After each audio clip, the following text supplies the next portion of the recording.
Welcome back to this tutorial on lower motor neuronal control of movement. In this part, I'd like to talk about segmental reflexes of the spinal cord. So the learning objectives that pertain to this part of our tutorial are several. I want you to be able to discuss the critical components of the myotactic reflex and how they interact to monitor and adjust muscle length. I want you to be able to characterize the role of gamma motor neurons in the adjustment of the gain of our muscle spindle system. I want you to be able to discuss the factors that account for muscle tone. I want you to be able to discuss the critical components of the Golgi tendon reflex and how they interact to monitor and adjust the force of muscle contraction. We'll spend a bit of time talking about the difference between the contributions of the muscle spindle and the Golgi tendon organs to the control of muscle activity. So that will be a key point of differentiating learning objective number 2 from learning objective number 4. And then finally, I want you to be able to discuss the critical components of another type of reflex called the flexion or the cross extension reflex, and how these components interact to withdraw a limb from a harmful stimulus. Okay, so let's begin by talking about a reflex, the simplest of all reflexes that we have through the circuits of our central nervous system. It's called the myotactic reflex. Perhaps you better know this as the stretch reflex. The stretch reflex, or the myotactic reflex, is a system that monitors and maintains the length of a muscle. And the way this system works is through a beautiful organ that we find within our muscles of our musculoskeletal system, and this structure is called the muscle spindle. So the muscle spindle is a collection of muscle fibers that are found within a capsule. And so the boundary of these specialized muscle fibers by this capsule allows the anatomist to call these intrafusal muscle fibers. This idea of a fusiform shape describes the shape of this muscle spindle, or rather the capsule that surrounds these muscle fibers. So there are indeed muscle fibers within the capsule, but these are very specialized muscle fibers that are innervated by sensory axons. So here to the right on the slide, we see our muscle spindle, which is this structure bounded by the capsule. And within that muscle spindle, we see some number of specialized muscle fibers. And those would be our intrafusal muscle fibers. And notice that there are a number of axons that are associated with this muscle spindle. There are two types of sensory axons. There's the group 1A afferent axon and the group 2 afferent axon. The group 1A tends to supply the central portion of these intrafusal muscle fibers, which is where the nuclei of these muscle fibers tend to aggregate. The group 2 afferent axon supplies the contractile portions of these intrafusal muscle fibers, which is found away from that more bulbous-shaped central region. And rather than wrapping around these muscle fibers in a spiral-type shape, which is what happens with the group 1 axons, the group 2 axons, they make a more limited type of ending that we call the flower spray ending. And the flower spray ending is intended to imply to the microanatomist that the terminals look like petals of a flower that are blossoming on the contractile elements of these intrafusal muscle fibers.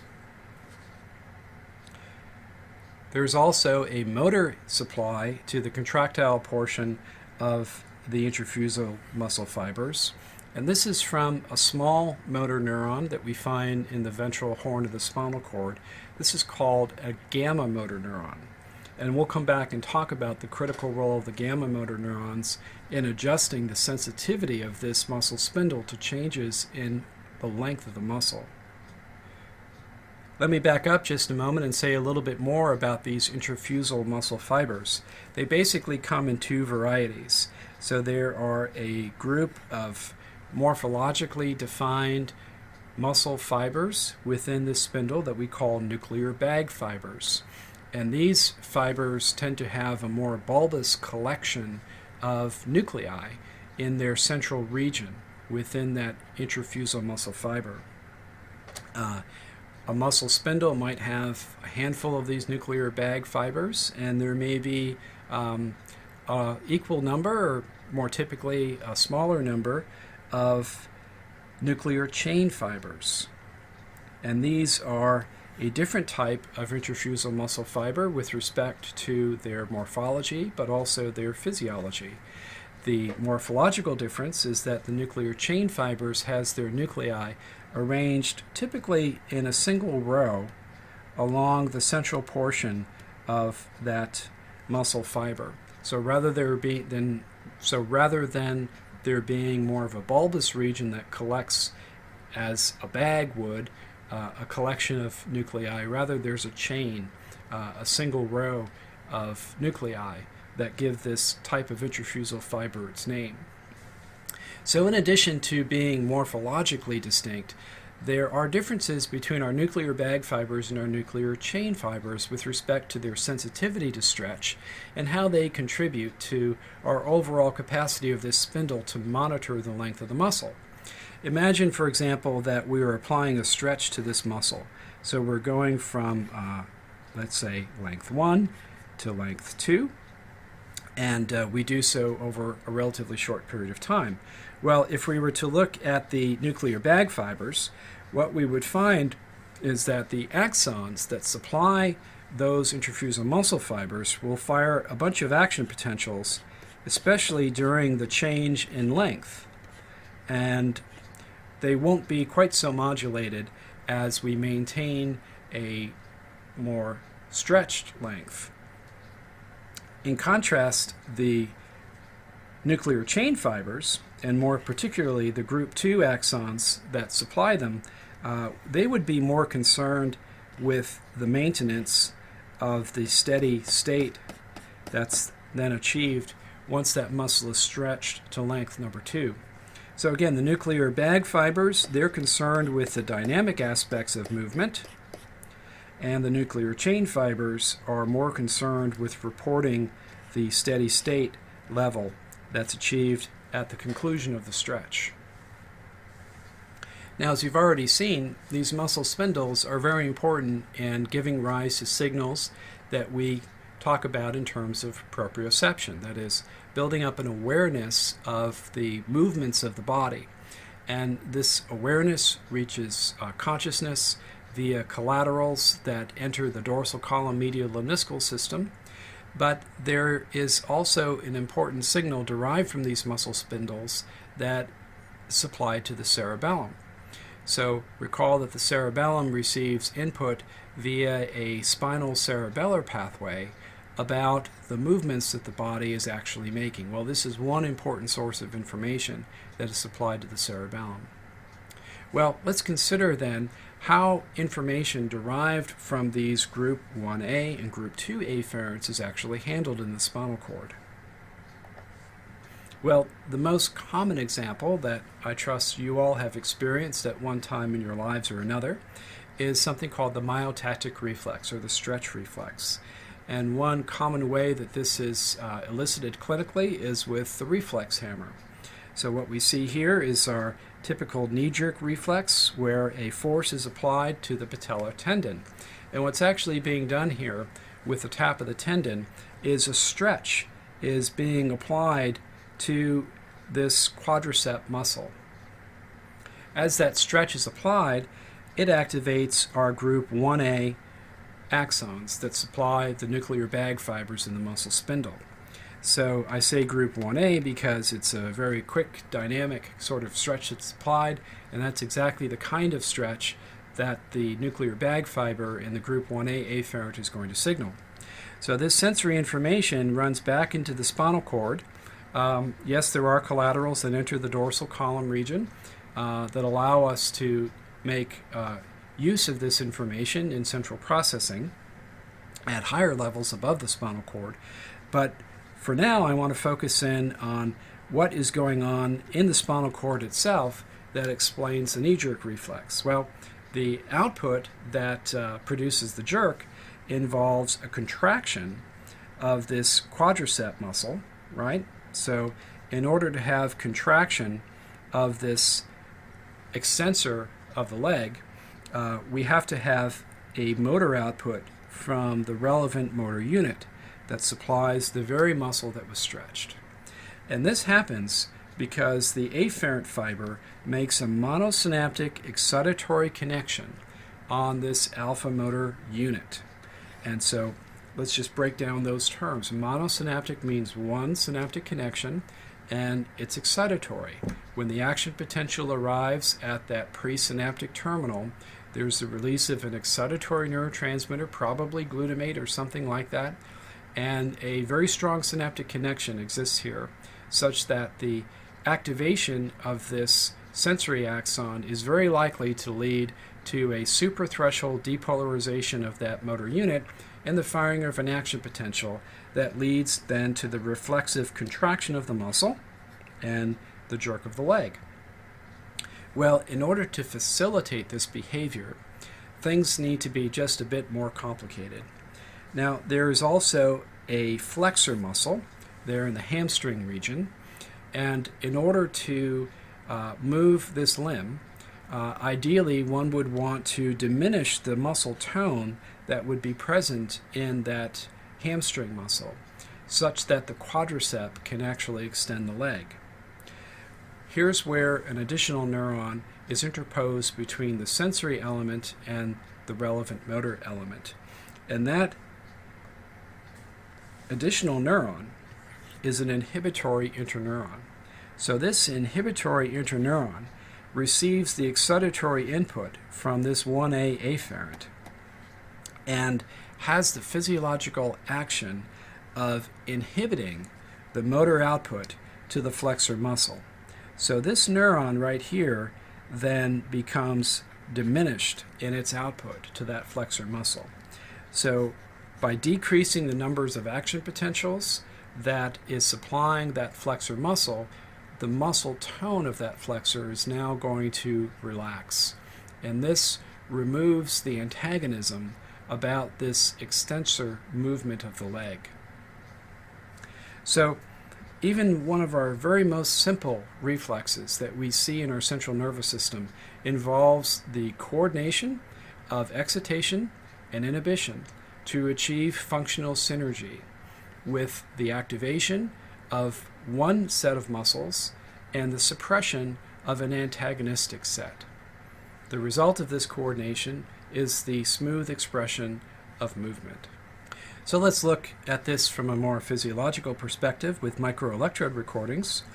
What we see is that when there is a tap of the hammer on the patella tendon, we see in our sensory neuron an elicitation of a barrage of action potentials. So that set of action potentials then leads to the activation of our motor neuron that is innervating our extensor muscle. So this is monosynaptic excitation of that motor unit. Now there's also monosynaptic excitation of this inhibitory interneuron. So with the activation of that interneuron, then we see evidence of the suppression of the output to the antagonistic muscle, the flexor muscle. Notice the suppression of activity that we see during the time that that sensory input is sending its signals into the circuitry of the spinal cord. So we call this disynaptic inhibition of the motor neuron that supplies the flexor muscle. Sometimes we call this pattern reciprocal inhibition because there is monosynaptic excitation to the synergists and disynaptic inhibition to the antagonists. So we've been talking about the stretch reflex as we've commonly experienced it ourselves in a clinical examination with a hammer tap to the patella tendon, but I just want to make the point that this reflex is operating all the time. Consider the challenge of holding steady receptacle for some liquid that's being poured into it. So what's going to happen now is, as we want to maintain a steady angle here across our elbow joint, we are going to be adding a load to the distal part of this biomechanical unit.